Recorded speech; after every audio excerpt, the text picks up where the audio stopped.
കുവൈറ്റിലെ സ്വകാര്യ ആശുപത്രികളിലും ക്ലിനിക്കുകളിലും 10 കുവൈറ്റി ദിനാറിന് മുകളിലുള്ള തുകകൾ ഇനി മുതൽ നേരിട്ട് പണമായി സ്വീകരിക്കില്ല. വാണിജ്യ വ്യവസായ മന്ത്രാലയത്തിന്റെ പുതിയ ഉത്തരവ് ഇന്നു മുതൽ പ്രാബല്യത്തിലായി. ഉൾപ്പെടെയുള്ള പതിനായിരക്കണക്കിന് ആളുകൾ ആശ്രയിക്കുന്ന കുവൈറ്റിലെ സ്വകാര്യ ആരോഗ്യ മേഖല പൂർണ്ണമായും ഡിജിറ്റൽ ഇടപാടുകളിലേക്ക് മാറുന്നു. പുതിയ ഉത്തരവ് പ്രകാരം സ്വകാര്യ ആശുപത്രികൾ, മെഡിക്കൽ സെന്ററുകൾ, ക്ലിനിക്കുകൾ, ഹോം ഹെൽത്ത് കെയർ സ്ഥാപനങ്ങൾ എന്നിവയ്ക്ക് 10 കുവൈറ്റി ദിനാറിന് മുകളിലുള്ള തുകകൾ ക്യാഷായി വാങ്ങാൻ അനുവാദമില്ല.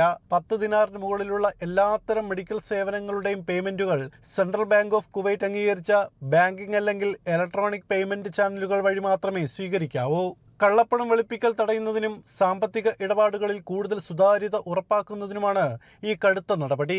നിയമം ലംഘിച്ച് പണം വാങ്ങുന്ന ആശുപത്രികളും ക്ലിനിക്കുകളും അടിയന്തരമായി പൂട്ടിയിടാനും തുടർ നിയമ നടപടികൾക്കായി അന്വേഷണ അധികാരികൾക്ക് കൈമാറാനും ഉത്തരവിൽ വ്യക്തമാക്കുന്നു.